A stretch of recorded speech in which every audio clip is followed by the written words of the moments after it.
राधे राधे। जय श्री कृष्णा। कार्तिक मास महात्म्य 20वां अध्याय।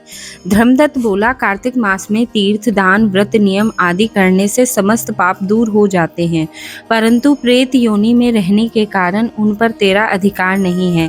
तेरी इस ग्लानि को देखकर मेरा मन दुखी है। तेरा उद्धार किए बिना मेरा मन प्रसन्न नहीं होगा।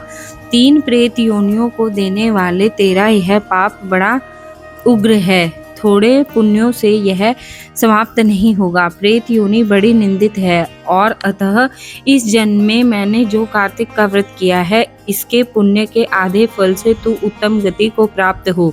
यज्ञ, दान और तीर्थ के ये कार्तिक के व्रत की बराबरी नहीं कर सकते हैं। नारद जी बोले। यह कहकर धर्मदत्त ने तुलसी मिला हुआ जल उसके ऊपर छिड़का, तब वह प्रेत योनि से छूट गई। जलती हुई अग्नि के समान दिव्य रूप धारण कर लक्ष्मी के समान हो गई। फिर ब्राह्मण को प्रणाम कर हर्षित वाणी से कलह बोली, हे महाराज, आपकी कृपा से मैं नरक से छूटी, सो ऊपर तक पापों में डूबी हुई मुझको आप निश्चय नौका रूप हो। नारद जी बोले। तब कलह ने विष्णु के रूप को धारण करने वाले पुण्यशील और सुशील नामक विष्णु के द्वारपालों से कलह को श्रेष्ठ विमान में बैठाया। तब धर्मदत्त ने विमान को आश्चर्यपूर्वक देखा। विष्णु रूपी उन गणों को देखकर प्रणाम किया। उन दोनों द्वारपालों ने उस ब्राह्मण को उठाकर उसकी प्रशंसा करके धर्मयुक्त वचन कहे। गण बोले, हे ब्राह्मण, तुम बहुत धर्मात्मा हो, विष्णु की भक्ति में सदा लगे रहते हो, दीनों पर दया करते हो, धर्मज्ञ हो, विष्णु के भक्त हो। तुमने बचपन से लेकर जो कार्तिक व्रत किया, उसका आधा फल देने से कलह के पूर्व जन्म का पाप नष्ट हो गया।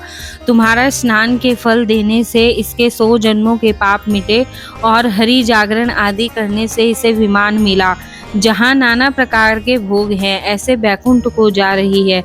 तुमने कार्तिक में दीपदान किया था, इससे इसे तेज मिला, और तुलसी के पूजन से और कार्तिक के व्रत से जो तुमने इसको पुण्य दिया था, इसीलिए विष्णु के पास जाती है।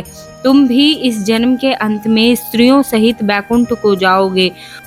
उत्तरायणपाद के पुत्र ध्रुव को जिन्होंने निश्चय पद पर स्थान दिया, जिनका नाम लेने से मनुष्य उत्तम गति को प्राप्त होते हैं, धन्य हैं। जैसे ग्राह से पकड़ा हुआ हाथी मुक्त होकर भगवान के समीप गया, जब उसकी मुक्ति हुई, तुमने जो विष्णु भगवान की आराधना करी, सो कई हजार वर्ष तक 2 स्त्रियों समेत भगवान के समीप निवास करोगे। फिर पुण्यशील होने पर पृथ्वी पर आओगे और सूर्यवंश में प्रसिद्ध राजा होगे।